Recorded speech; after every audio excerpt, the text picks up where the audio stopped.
Oh, you are so strong. Put up, stand up. I'm just saying the mic.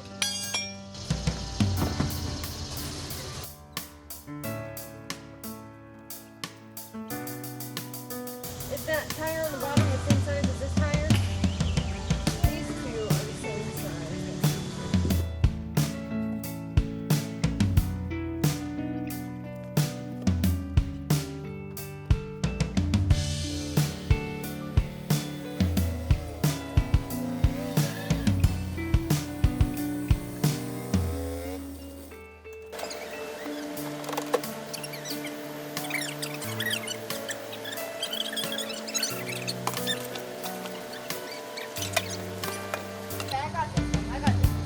Comes down, keep your hand on it and go with it so it doesn't go out of control.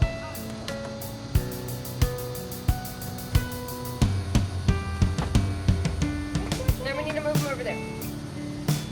Did you get the little ones? I'll get the big ones. I'll get this one.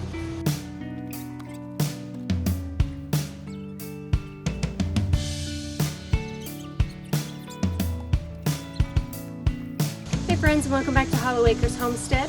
If you're new here, my name is Stephanie, and I have the kids with me today, and what we are doing is using these tires to create circular beds in this center way that I've been wanting to do. First thing I'm going to do is kind of lay them out. I expected 3 larger sized beds, but hey, I got tires and plants I need to plant. So we're just going to try it out, see if I even like it. Won't know until I have plants growing in it. Thank you, sir. Welcome, ma'am.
So it took me about 35 minutes to get these tires rearranged, pulled off, dug up, and then put back in, and then kind of buried and tamped around.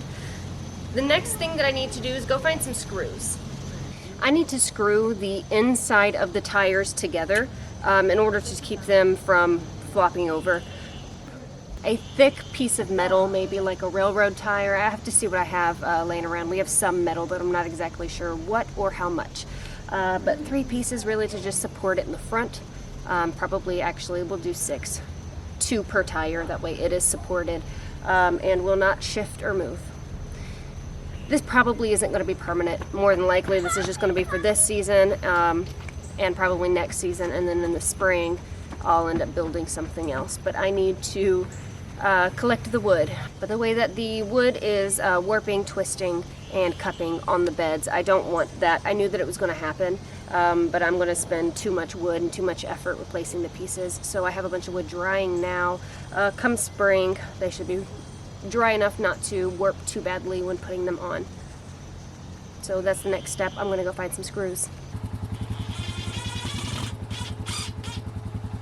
It took me only, I don't know, 3-5 minutes to screw in the screws into the tires. There are 4 screws per tire, tire stack or whatever. Let's call them beds now. They are. They're pretty good. They're pretty good. I'm not going to jostle it too much because I don't want it to shift and move. The ground is wet. The next couple of days we are not having any rain. It's rained pretty much all week. So moist soil, as it dries, hopefully it'll harden, and then we shouldn't have any issues with any of this shifting or moving. And now I have 3 beds to put my herbs in. Yes. The soil that is going to go inside of these tire beds is going to be a mixture of the soil that I have left on the right side of the garden, so loomy, sandy soil, and then I have to get compost, and I will be topping everything off with compost. But I'll be filling it pretty much completely full with the loomy soil. It might not be the best soil with the most nutrients in it, but as I add the compost and I feed the soil, then it will turn out to be really good soil. I just got to work with it. Now before I end this video, let me tell you 3 things that I really like about it. 1, they were cheap. Completely free, in fact, for me, because I have these tires laying around and I have screws from many other projects that we do around here. So for me, completely free. I now have a raised bed to plant my stuff in on my slope. So number 1, free. Okay, number 2, they're round. I wanted a round thing here. In my opinion, why do I like them, they're round? Number 3 would be I am reusing something that would normally just be taken to the landfill and either left to sit for years and years, or it would be ground down into mulch or something. It would be discarded of in a different way. So I'm reusing something that otherwise is useless.